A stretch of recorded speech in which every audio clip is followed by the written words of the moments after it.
Dear student, this is Subhranshu Nandi, retail trainer of Choukali GPMK Vidyapit, Purba Midnapur. Today I am here with a new topic, packaging and bagging in retail. Today I will discuss about how to pack a product for retail. So here is packaging.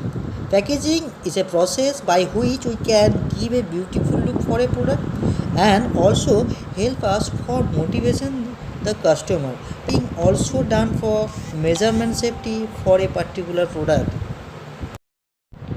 So here is the first is introduction. What's it?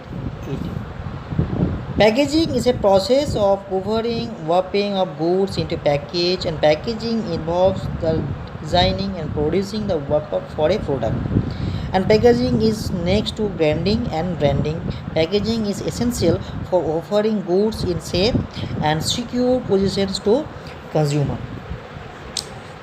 So before I already told that packaging is a process by which we give a charmless look which will motivate the customer, and also offer branding. Packaging in most important factors for selling, and packaging also the essential elements for a goods to secure the product. Next is type of packaging. What are the different types of packaging? Here are two types of packaging essentials for a product. One is consumer packaging and another is industrial packaging. Consumer packaging means designed for consumer convenience and appeal, marketing considerations and display.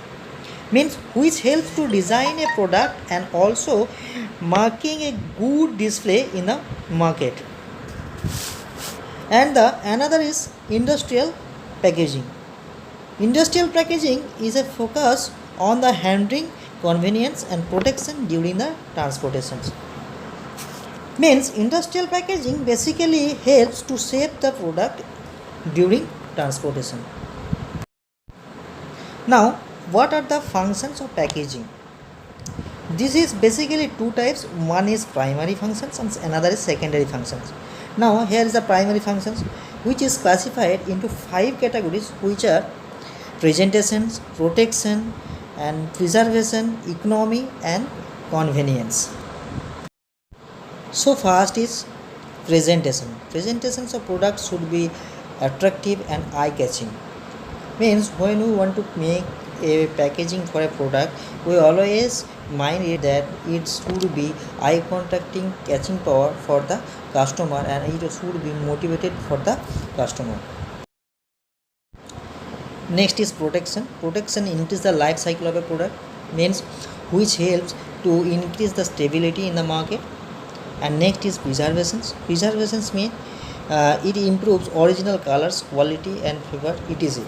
Means which is maintain the color which of the product and quality of the product and favor the taste for the product. And then is economy. Packaging of a product should be economy. Packaging is also maintain the economical functions for the product. And convenience. Packaging should be light to handle, and on the basis of packaging we can carry a product easily. So packaging should be convenience in the market.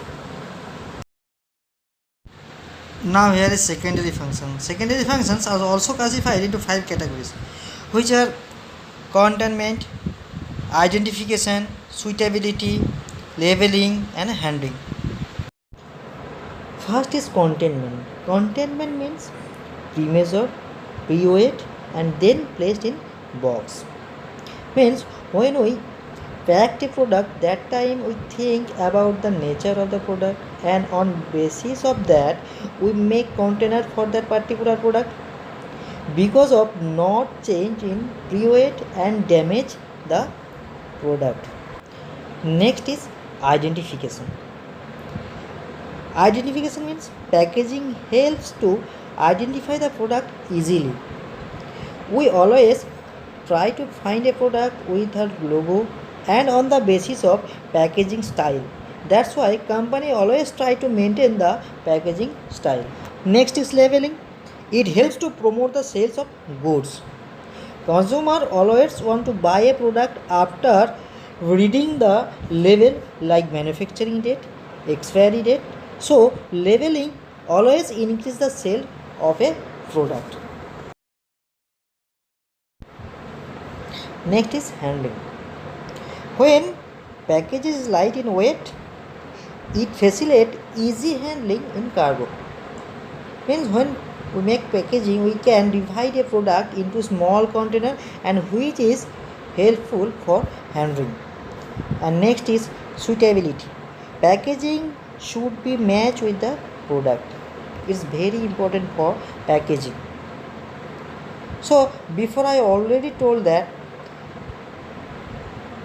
before packaging we need to understand the nature and stability of the product. Then we decide that which type of container is suitable for that particular product, and then we packed. So thank you for watching.